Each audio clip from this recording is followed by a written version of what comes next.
हाँ दोस्तों, कैसे हैं? उम्मीद है आप ठीक होंगे, अपनी पढ़ाई कर रहे होंगे।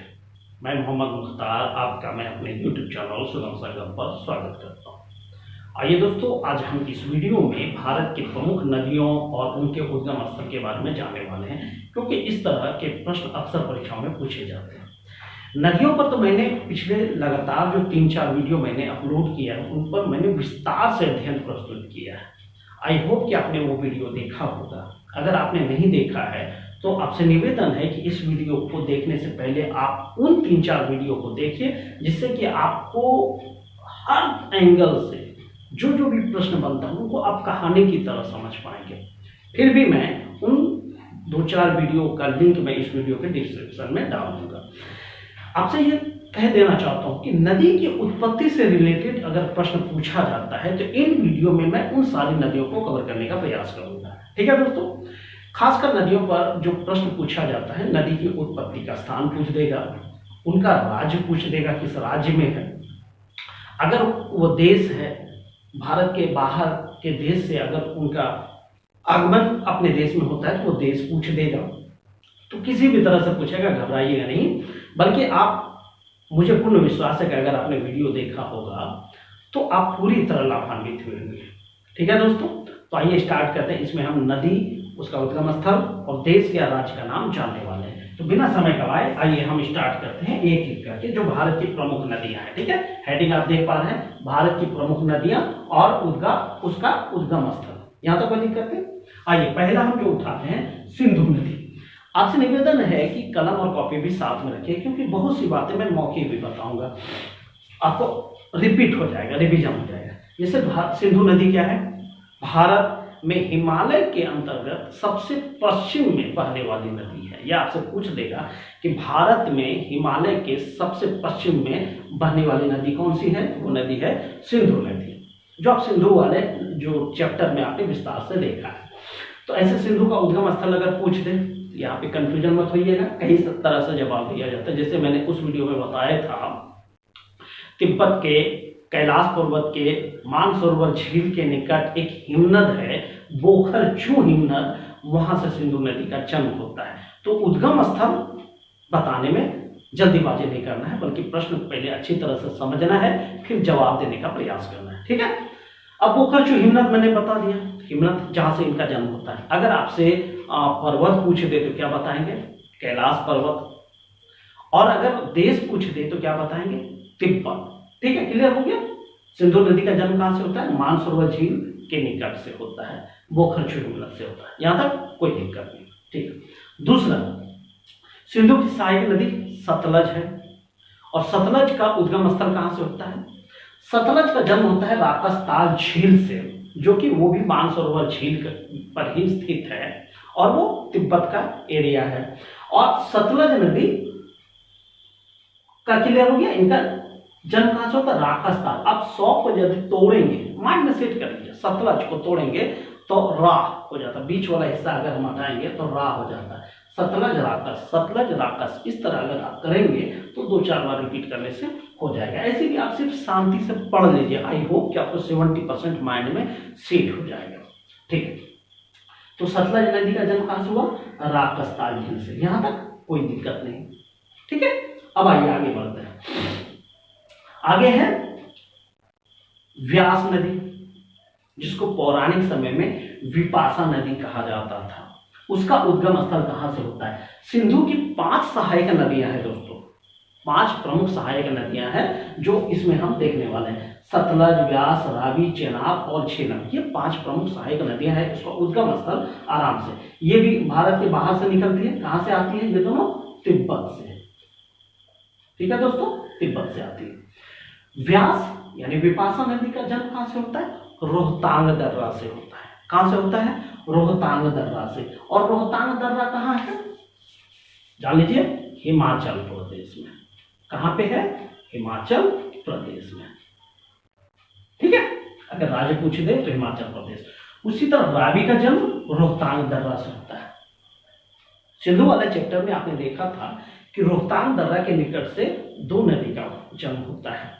ठीक है, एक होता है व्यास नदी और दूसरा होता है रावी नदी का जन्म होता है हिमाचल प्रदेश से। क्लियर, यहां तक कोई दिक्कत नहीं। अब आइए दूसरा देखते हैं चेनाब नदी। चेनाब नदी जिसको हम अस्किनी नदी के नाम से भी जानते हैं, ठीक है, पौराणिक समय में इसको अस्किनी नाम से भी जाना जाता है। उसमें हमने बताया था कि चेनाब नदी का जो जन्म होता है दो छोटी छोटी नदियों के मिलने से होता है, और वो दो छोटी छोटी नदियां हैं चंद्रा और भागा। इन दोनों के मिलने से जिस नदी का जन्म होता है उसको चेनाब नदी कहा जाता है। कई बार इसको चंद्रभागा के नाम से भी जाना जाता है। क्यों चंद्रभागा कहा जाता है? क्योंकि यह चंद्रा और भागा नामक दो सरिताओं के मिलने से होता है। अब रही बात अगर जगह पूछ दे कहां से होता है, तो वो है दोस्तों लाहुल जगह। लाहुल नामक एक जगह है, वहां से होता है। अब आइए आगे देखते हैं। एक नदी है झेलम, झेलम जिसको हम वितस्ता के नाम से भी जानते हैं, और इसका जन्म कहां से होता है? बैरीनाग झील से होता है। और बैरीनाग झील कहाँ है? हम लोग झील वाले चैप्टर में देख लिए हैं कि बैरीनाग झील कश्मीर में स्थित है। यहां तक कोई दिक्कत नहीं। ये हो गया सिंधु और उनकी सहायक नदियों। अगर उद्गम से रिलेटेड प्रश्न पूछता है तो आई होप कि आपको इतने सारे प्रश्न पूछे जाएंगे, ठीक है, क्योंकि सिंधु से रिलेटेड इतने सारे महत्वपूर्ण नदियां हैं। हालांकि बहुत सारी नदियां हैं, श्योक नदी है, गिलगित नदी है ना, उस तरह बहुत सारी नदियां हैं, लेकिन मुख्य रूप से इन सारी नदियों का उद्गम स्थल से रिलेटेड प्रश्न आता है। अब आइए हम बढ़ते हैं आगे दूसरे प्रमुख नदी प्रणाली की तरफ, और वो दूसरा नदी प्रणाली है गंगा। गंगा नदी के बारे में जानते हैं। भारत की एकमात्र नदी जो पवित्र नदी है, जिसका धार्मिक महत्व है। उसमें हमने बताया था यह नदी कई नामों से जानी जाती है। जाह्नवी, जहनु तनया, त्रिपथगा, त्रिपथगामिनी, इस तरह बहुत सारे नाम है। सिंधुजा, सिंधु नदी, इस तरह का नाम है, बहुत सारे नाम है। तो खासकर हम इसे सिंधु नदी के नाम से जानते हैं, सॉरी गंगा नदी के नाम से जानते हैं। लेकिन गंगा नदी कहाँ से बढ़ती है, आपने गंगा वाले चैप्टर में आपने देख लिया है कि इसका उद्गम स्थल अगर गंगा का पूछा जाए तो ऐसे तो हम बता देते हैं कि गंगोत्री से निकलता है, लेकिन नहीं, गंगोत्री से भागीरथी नदी निकलती है। वो जब आगे बढ़ती है, जो है आगे बढ़ती अलकनंदा में जब वो मिलती है, तब उसकी संयुक्त धारा को गंगा नाम से जाना जाता है। लेकिन यदि आपको उद्गम स्थल पूछ दे, भागीरथी नदी को ही दूसरा नाम, धार्मिक पहलू है, धार्मिक महत्व है, इसलिए इसको माना जाता है कि वो गंगोत्री से निकलती है। गंगा गंगोत्री नाम मिला जुला है दोस्तों, ठीक है, गौ से गंगा, गौ से गंगोत्री। कई बार इसको गौमुख हिमानी भी कह दिया जाता है, ठीक है। और गंगा नदी का जन्म कहां से होता है? उत्तराखंड से। उत्तराखंड में दो प्रमुख नदियों का उद्गम स्थल है, याद रख लीजिएगा। एक यमुना नदी का भी उद्गम वहीं से होता है, उत्तराखंड से। लेकिन उनका जगह अगर पूछा जाए, गंगा गंगोत्री, यमुना यमुनोत्री, देखिए बहुत सही चीज है। गंगा गंगोत्री हिमनद, यमुना यमुनोत्री हिमनद, और दोनों कहां पर है? उत्तराखंड राज्य में स्थित है। तो गंगोत्री हिमनद भी कहां पर हो गया? उत्तराखंड में। यहां तक कोई दिक्कत नहीं। अब आइए देखते हैं गंगा की एक और सहायक नदी, वो क्या है? चंबल। चंबल का जन्म होता है जनापाव पहाड़ी से, ठीक है, चंबल जनापाव पहाड़ी से इनका जन्म होता है। अगला देखते हैं बेतवा नदी। बेतवा नदी, उसका जन्म कहां होता है? विंध्य पर्वत से होता है। विंध्याचल पर्वत जो है वहां से एक नदी का जन्म होता है, जिसको हम जो है कि बेतवा नदी के नाम से जानते हैं। अब देखिए इन दोनों को आप देख जो है कि मिलाने का प्रयास किया। बेतवा नदी, विंध्य पर्वत, बेतवा विंध्य पर्वत। अगर सिर्फ 2-4 बार तबीयत के साथ शांत मन से इनको सिर्फ मनन कर लें तो आराम से याद हो जाएगा, हमें रटने की आवश्यकता नहीं होगी। बेतवा विंध्य पर्वत इस तरह हो गया।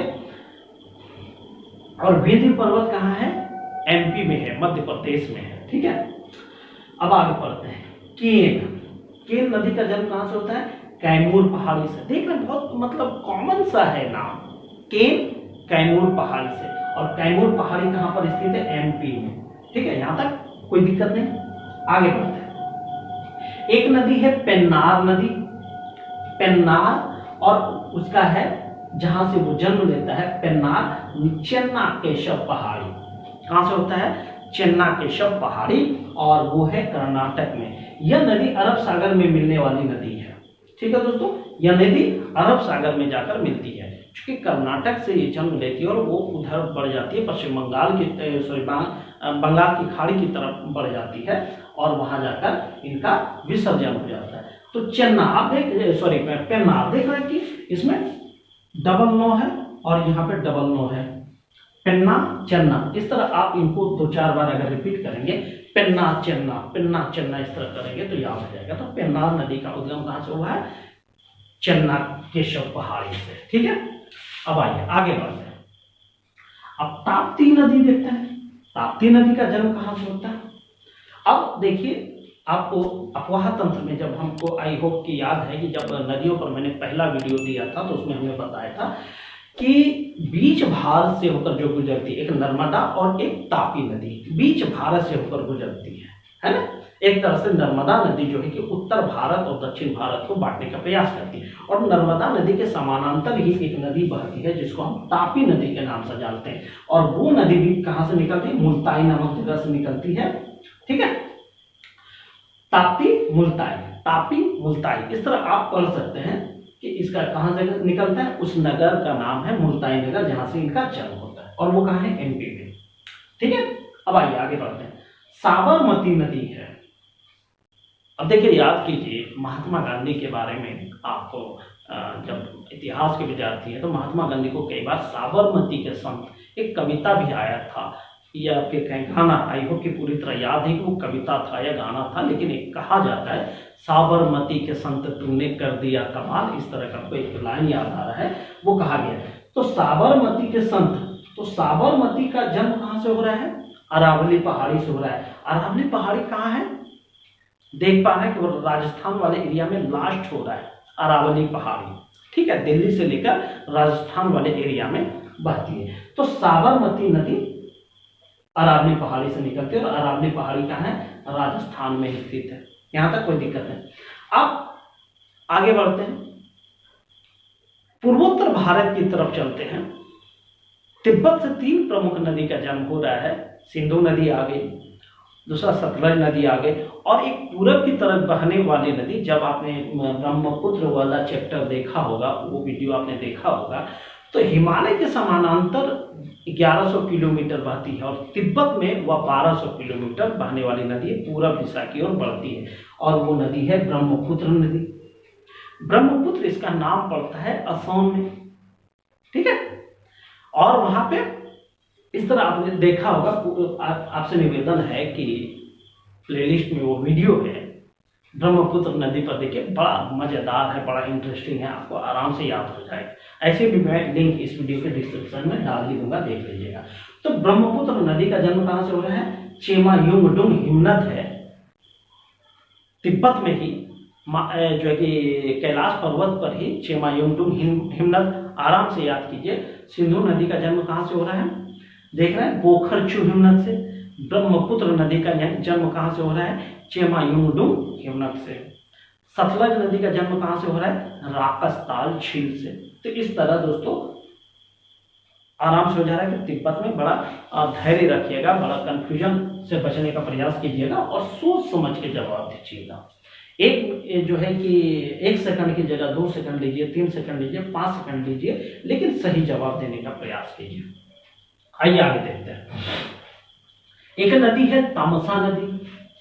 तमसा नदी, तमसा नदी का जन्म भाई साहब जहां से जन्म इसका होता है उसके नाम पर ही रखा गया है।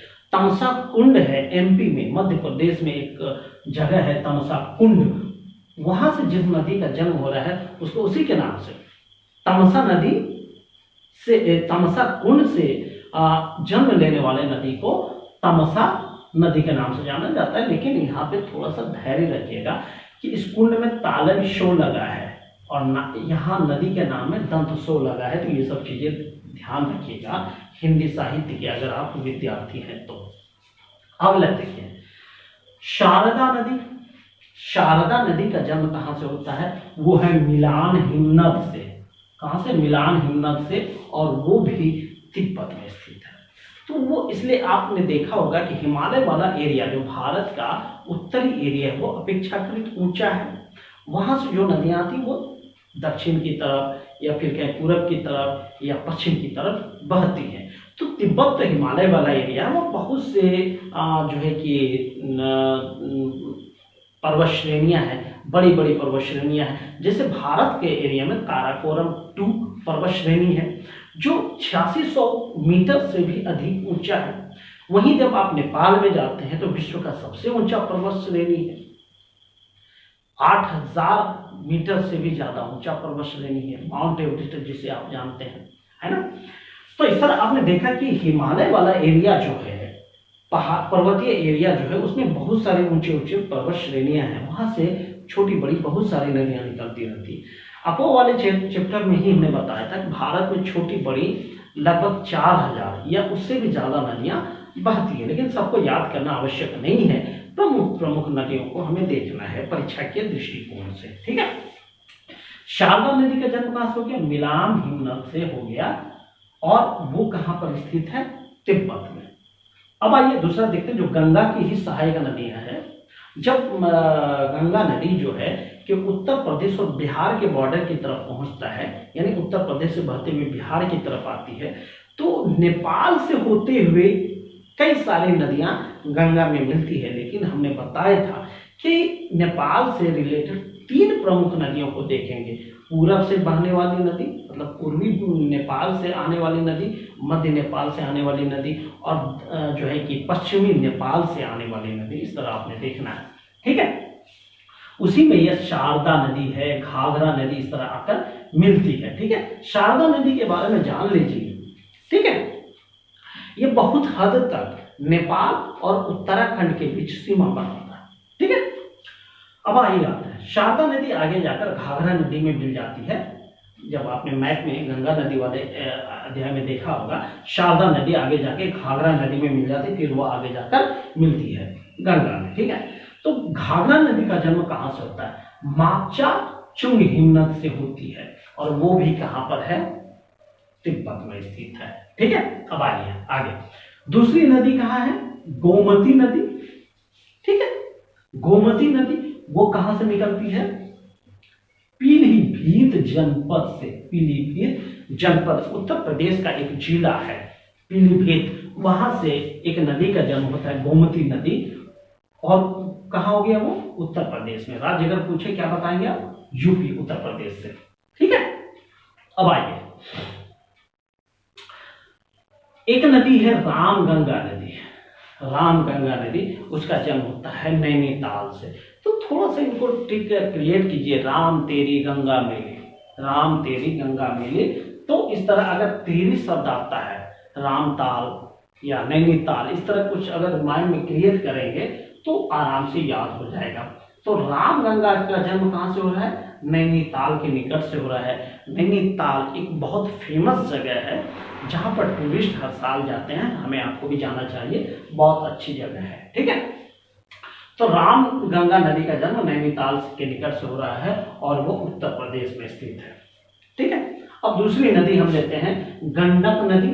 गंडक नदी का जन्म होता है धौलागिरी पर्वत के निकट से, ठीक है। गंडक नदी के बारे में एक बातें और जान लीजिए कि यह नदी जो है कि तिब्बत और नेपाल के बीच से होकर बहती है। यह यूं कहें कि तिब्बत और नेपाल के बीच एक तरह से सीमा रेखा बनाने का काम करता है। तो आपका ऑब्जेक्टिव भी तैयार हो रहा है कि तिब्बत और नेपाल के बीच कुछ हद तक सीमा बनाने वाली नदी कौन सी है, और वो नदी है गंडक, ठीक है। आराम से याद हो गया। अब लेते हैं जो नेपाल के बीचों बीच से होकर एक तरह से आती है, और दूसरा जो नेपाल के सबसे पूर्वी हिस्से से आकर गंगा में मिलती है, और वो नदी है, ठीक है, कोसी नदी। और यह कोसी नदी जो है हम जानते हैं कि बिहार में, उत्तरी बिहार में हर साल बाढ़ लेकर आती है। बिहारियों के लिए यह एक अभिशाप नदी है, ठीक है। तो यह बीपीएससी के एग्जाम के लिए बहुत ही इंपॉर्टेंट क्वेश्चन हो जाता है, खासकर बिहारियों के लिए। कोसी नदी कहाँ पर जन्म लेता है? गोसाई थान से। कोसी गोसाई थान नेपाल का एक जगह है गोसाई थान, वहाँ इस कोसी नदी का जन्म स्थान माना जाता है। कई बार इसको सप्तकोशी के नाम से भी जाना जाता है। वो इसलिए कि इसमें 7 नदियां आकर मिलती है और एक प्रमुख धारा का निर्माण करती है, और उस प्रमुख धारा को हम कोसी के नाम से जानते हैं। तो क्लियर हो गया, कई जगह आपको सप्तकोशी दे देगा, कई जगह आपको कोसी दे देगा, तो घबराना नहीं है, आराम से बता लेना है। ठीक है, अगला नदी है सोन नदी। सोन नदी, नदी वाले चैप्टर में हमने बताया था अमरकंटक बहुत फेमस जगह है जहां से 3 प्रमुख नदियां निकलती है। एक नदी जो है कि पश्चिम की तरफ बह जाती है, नर्मदा नदी पश्चिम की तरफ बढ़ जाती है। एक नदी पूरब की तरफ बढ़ती है, महानदी, ठीक है, और एक नदी उत्तर की तरफ बढ़ जाती है, गंगा नदी। तो गंगा से रिलेटेड इससे कई सारे प्रश्न पूछ देते हैं सोन नदी को लेकर कि दक्षिण भारत से आकर गंगा में मिलने वाली नदी कौन सी है, तो उसका जवाब हो जाएगा सोन नदी। कई बार सोन नदी को स्वर्ण नदी के नाम से भी जाना जाता है। ठीक है, क्योंकि इसका जन्म जिस जगह होता है वह सोनभद्र के निकट से होता है। वहां ये माना जाता है कि वहां जो रेत है, बालू के कण है, उसमें सोने के कण पाए जाते हैं। ठीक है, ये बात है, ये अब किंवदंतियां हैं, यह हकीकत है, उस पर अभी नहीं जाना है। ठीक है, तो सोन नदी का जन्म कहां से होता है? अमरकंटक से होता है। अमरकंटक के निकट है सोनभद्र, उस जगह से इनका जन्म होता है। ठीक है, अब आइए बढ़ते हैं। महानदी, महानदी का जन्म कहां से होता है? हम आपको बता चुके हैं कि अमरकंटक से ही होता है, और ये पूर्व दिशा की ओर बढ़ती है, और वो जो है कि बंगाल की खाड़ी में जो है कि अपना जल विसर्जित कर देती है। लेकिन कई बार होगा कि अमरकंटक न पूछ के उस जगह का नाम पूछते हैं कि ठीक है, महानदी का जन्म कहां से होता है? तो महानदी का जन्म सिहवा से होता है। महानदी का जन्म कहां से होता है? सिहवा से होता है। तो यहां तक कोई दिक्कत नहीं। अभी जैसे हमने कहा कि अमरकंटक से 3 नदी का जन्म होता है, वो यही है सोन नदी, महानदी और नर्मदा। अमरकंटक, अगर आपसे राज्य पूछ दे तो राज्य क्या बताएंगे आप? MP, मध्य प्रदेश। ठीक है, अब आइए आगे बढ़ते हैं। दामोदर नदी, दामोदर नदी ये झारखंड का एक छोटा नागपुर पहाड़ी है, पर्वत है, वहां से ये जो है कि दामोदर नदी का जन्म होता है। और दामोदर नदी अगर आपसे पठार पूछ दे तो ठीक है, छोटा नागपुर पठार है, लेकिन छोटा नागपुर तो पठार लंबा चौड़ा है, उस पठार के एरिया में पलामू एक जगह है जहां से दामोदर नदी का जन्म होता है। ठीक है, दामोदर नदी जान लीजिए कि पश्चिम से पूर्व की ओर बढ़ती है, और उसमें आकर गंगा की जब हम देखते हैं, फरक्का के आसपास हुगली नदी निकली है, और हुगली नदी जाकर दामोदर नदी में मिल जाती है आगे जाके, और फिर दामोदर नदी जो है कि बंगाल की खाड़ी में अपना जल विसर्जित करती है। ठीक है, आगे बढ़ते हैं। गोदावरी नदी, गोदावरी नदी है, गोदावरी नदी का जन्म होता है त्रयंबक पहाड़ी। कहीं पर पूछ देता है यंबक गांव की पहाड़ी, इस तरह ऑप्शन देख लीजिएगा, त्रयंबक पहाड़ी दे देगा या यंबक गांव की पहाड़ी, तो हटा देंगे तो यंबक हो जाएगा। ठीक है, तो त्रयंबक पहाड़ी है, और त्रयंबक पहाड़ी कहाँ पे है? नासिक में, और नासिक कहाँ है? महाराष्ट्र में।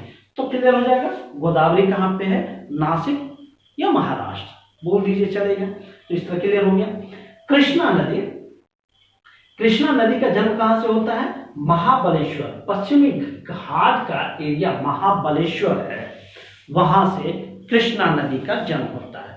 अब कृष्णा नाम से रिलेटेड है, यह बहुत बलशाली थे, तो इस तरह भी ट्रिक अपना सकते हैं कि कृष्णा नदी का जन्म महाबलेश्वर के निकट से होता है। ठीक है, और महाबलेश्वर कहाँ स्थित है?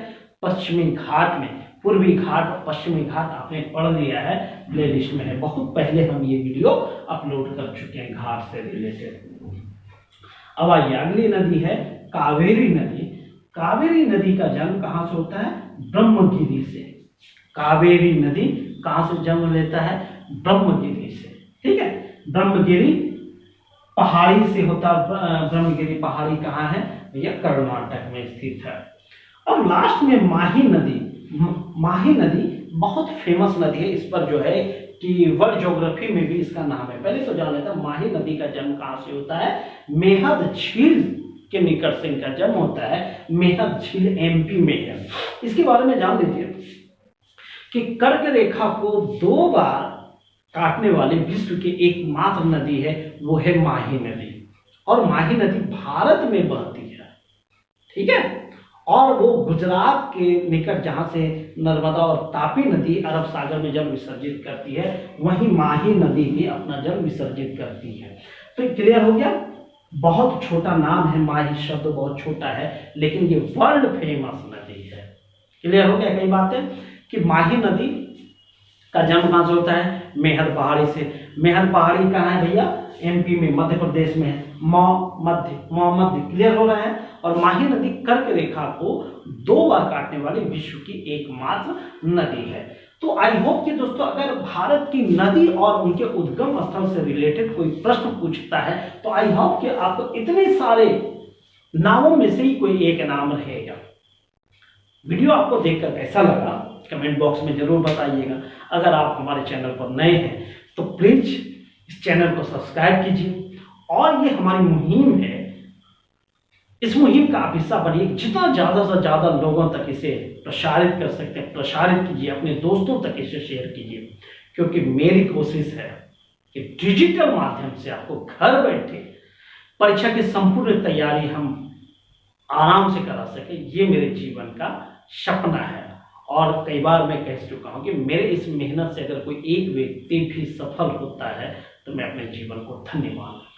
क्योंकि मानव जीवन सिर्फ स्वयं के जीवन के लिए नहीं है। आप अपना जीवन तो बना ही लेते हैं, लेकिन थोड़ा सा वक्त आप समाज के लिए भी निकालें। यही मानव जीवन का उसूल होना चाहिए। देखते हैं आने वाले वक्त में हम कितना सफल हो पाते हैं।